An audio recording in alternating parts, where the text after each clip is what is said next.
Welcome to Webcertain TV. I'm joined today by Faith Toynbee, who's the Digital Marketing Officer for the Roman Baths in Bath. And we're going to talk today about their digital presence, particularly what they do in China. So, hi Faith. Hello. Thank you very much for talking to us. No problem. So, first thing, notice looking at the Roman Baths website is that you have also a Chinese version as well as the English version. So what made you choose China as a target? Bath is very popular with tourists, and the visitor numbers from China have grown quite a lot over the past few years. We know the Chinese audience are especially interested in heritage, museums, shopping as well. So Bath in general is a great place for them to come and visit. And we've seen that our audio guide in Mandarin is really popular. Okay. Last year we had 96,000 people choose the Mandarin audio guide. Wow. So that's a big number. So we know there's a demand for it. And recent figures from Visit Britain have shown that the visitor numbers last year were up nearly 40% from the previous year coming to China. So yeah. So it's really good. I think we really need to focus on it. So yeah, we're quite pleased with how we're doing so far. So obviously you've got your website in Chinese, which is a good starting point. What else do you do to try and kind of engage with Chinese users and push the baths? Well, obviously in China, social media sites like Facebook, Twitter, YouTube, they're all banned. So we obviously have to try and target them a different way. Yeah. So last year we set up a Weibo account and a WeChat account. So these are like the equivalents to Twitter, Facebook, and they can also chat on these platforms as well. And they share pictures, comments and stuff. So, and they're really, really popular with the Chinese. Yeah. So we've got both of those platforms now. So it's really good that we have got a presence in China that way. We're also featured on a lifestyle website called Red Scarf as well. So yeah, I think we're covering quite a few different areas, which is really good. Yeah, and I mean, like you say, these social media platforms in China are absolutely huge, hundreds of millions of users and really popular. Do you notice a difference in the kind of content that you promote, say, on a Chinese social platform as you would the kind of messages that you would have, say, on your English channels? I think it's a bit of both, really. Like we like to do the sort of general things like pictures. Pictures of Great Bath is popular, both audiences. But we also like to focus on sometimes maybe special offers or packages if Chinese tourists want to come and visit us. They might like to do a twilight tour with a dinner or something. And we also like to think about, and you have to be aware of the cultural differences. So things like this week has been Chinese New Year. So we made sure to do a post about Chinese New Year, wishing them all Happy New Year.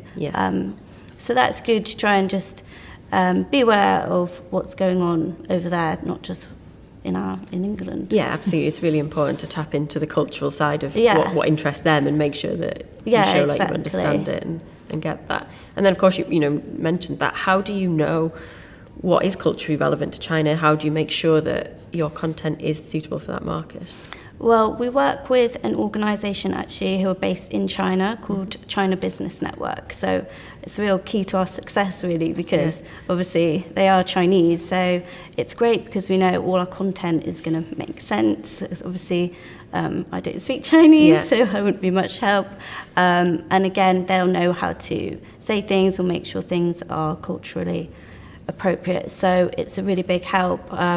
What I quite often do is every month I'll send them maybe a schedule of some things that we'd like to talk about, and then obviously they can then translate that for us. So it's working really well actually.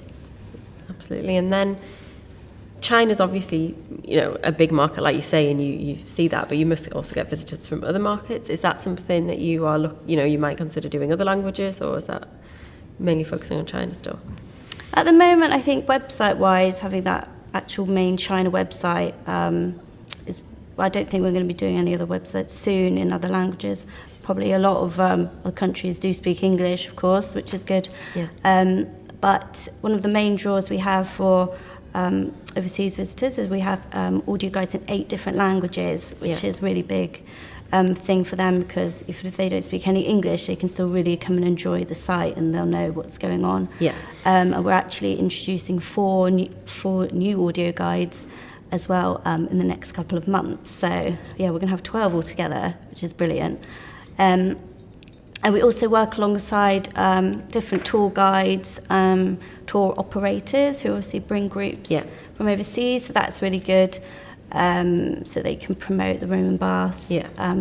So we can have visitors from all around the world, really, which is great. And we'll also work alongside local hotels. So people who are coming to stay, make sure they have our leaflet, make sure they know about what's going on, and they can tell their customers to come and visit us. Absolutely. I think it's an interesting point as well that, it's not just about promoting it on the website. It's in different languages. It's making sure that when they actually arrive, it's a good experience as well. Yes, exactly. We want them. If they can then hear it in their own language, understand more, then they're going to go away with a better impression. Definitely.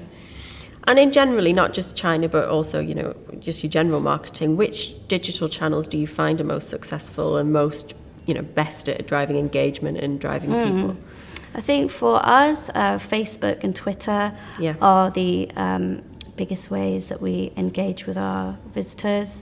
It's great because you can have that actual conversation between, which you can't obviously from them looking at the website, and it's a great way for us to share what's going on or any events, special offers we have, and people can check it before they come and visit. Also, big one for us is TripAdvisor. Obviously that's important for a lot of attractions. So we've got good rating on there, which is great, and I think we're nearly up to 10,000 reviews on TripAdvisor, and loads and loads of positive ones. So I know how popular TripAdvisor is for people to come before they visit. So we're really pleased about that. And then just finally, obviously you mentioned social media, and that's a great thing, and obviously it's channels that are working really well, and it's TripAdvisor reviews are good, that's great. But of course there is kind of a negative side with social media, and maybe a bit of a challenge for tourism sites, where people are very active on saying what they think. How do you view social media from the negative side? Is there anything that people can be aware of and do to make sure that they mitigate those risks? Yeah, definitely. I think, as you say, that can be the one problem with social media, is because you don't have any control over what people write, and the way people can share everything so quickly, everything can spread. I think if you if you have a good team, your marketing team, I think if you're constantly monitoring it is important. And if something does come up that you're not too happy about, or you might take some feedback or something bad, you can go in and try and help solve the problem. If you have a good plan for how to speak to your visitors if there's a problem, I think you can keep it under control. So mainly it's about monitoring it, making sure you don't let things lie, and people think that you're not really paying attention to them. Definitely. Great. Well, thank you very much for talking to us today. Thank you. Thanks.